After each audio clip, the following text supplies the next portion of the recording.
Assalamualaikum warahmatullahi wabarakatuh. Hai sahabat Membine, saya Yuniarti Rizkyta Swadin yang disapa Rita. Hari ini saya sangat bersemangat sekali karena diberi kesempatan untuk berbagi satu topik menarik dalam modul kelas dasar Balai Belajar Perempuan. Topik kita kali ini adalah gender dan bentuk-bentuk diskriminasi terhadap perempuan.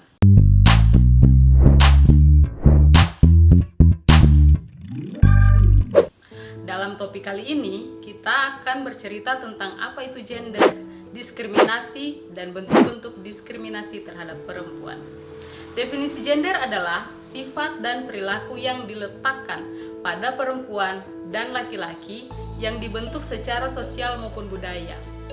Sahabat Membine, pada kelompok masyarakat tertentu, perempuan tidak memiliki kesempatan yang sama dalam akses pendidikan, kesehatan, pekerjaan, dan aspek kehidupan lainnya. Apakah hal itu terjadi di lingkungan sahabat Membine? Sepertinya saat ini diskriminasi banyak dialami oleh perempuan ya. Sahabat Membine, apa sih diskriminasi itu? Diskriminasi adalah sikap pembedaan secara sengaja terhadap golongan-golongan yang berhubungan dengan kepentingan tertentu. Pada dasarnya, setiap orang lahir sama di mata Tuhan. Karena kita semua diciptakan Tuhan beragam dengan keunikan masing-masing. Hal tersebut merupakan hal yang fitrah. Namun, kepentingan ekonomi, politik, sosial, dan budaya seringkali menyebabkan adanya golongan atau kelompok yang terdiskriminasi. Perempuan menjadi salah satu kelompok yang terdiskriminasi berdasarkan kepentingan-kepentingan tersebut. Seringkali orang atau kelompok yang melakukan diskriminasi merasa lebih unggul dari orang atau kelompok yang didiskriminasi. Hal tersebut sering dialami kelompok perempuan, di mana perempuan mengalami beban ganda, marginalisasi, subordinasi, pelabelan, komodifikasi, dan kekerasan terhadap perempuan. Sahabat Membine, sampai di sini sepertinya kita istirahat sejenak ya.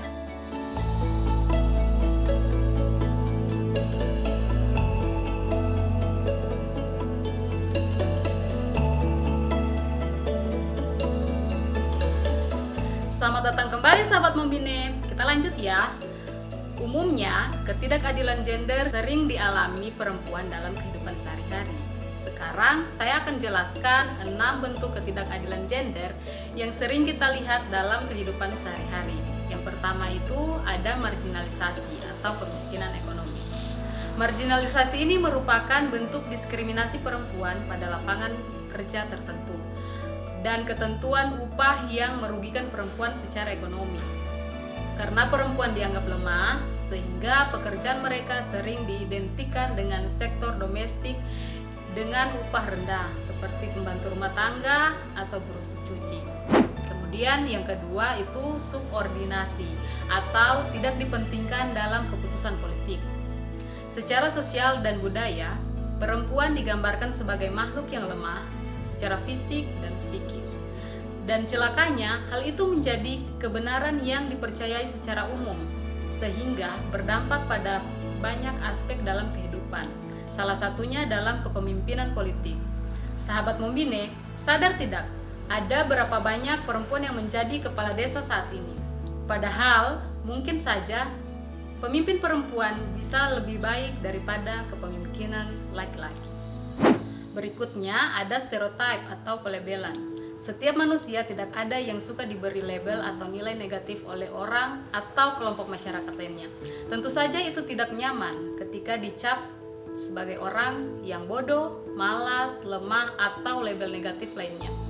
Pelabelan yang banyak muncul di masyarakat bahwa perempuan dianggap sebagai makhluk yang suka berdandan dan diartikan tidak memiliki kemampuan yang sama dengan laki-laki. Penilaian tersebut kemudian membatasi kesempatan perempuan untuk mengambil peran kunci di masyarakat. Yang keempat adalah kekerasan terhadap perempuan, baik psikis maupun fisik. Karena dianggap gender perempuan itu lemah, seringkali perempuan menjadi korban kekerasan oleh pihak-pihak yang punya kekuasaan dan kekuatan. Mulai dari kata-kata yang kasar, melukai mental, hingga kekerasan yang menyebabkan luka pada fisiknya. Bahkan, banyak kasus pembunuhan yang korbannya adalah perempuan. Hal ini terjadi di tingkat rumah tangga sampai ke tingkat masyarakat yang lebih luas. Kemudian yang kelima ada beban ganda.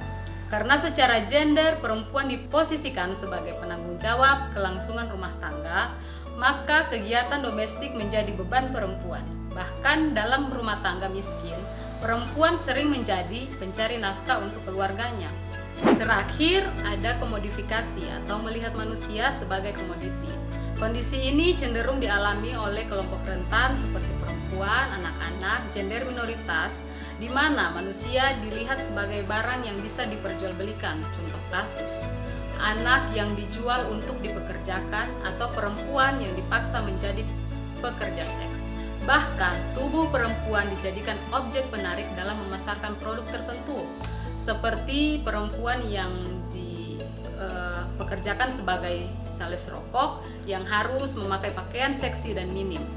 Sahabat Mombine, hal yang penting perlu kita pahami bahwa kekerasan terhadap perempuan berdampak pada banyak aspek kehidupan perempuan itu sendiri. Mulai dari pelabelan negatif, beban ganda, pemiskinan secara ekonomi, marginalisasi, kekerasan, dan perempuan sebagai komoditisionomi menyebabkan hak yang tidak terpenuhi dan akses yang terbatas. Sebab setiap warga negara memiliki hak dan kesempatan yang setara dan dijamin dalam undang-undang. Sekian materi kali ini, sampai jumpa di video pembelajaran kami selanjutnya. Tetap semangat untuk setara, karena perempuan bisa, perempuan hebat, perempuan agen perubahan.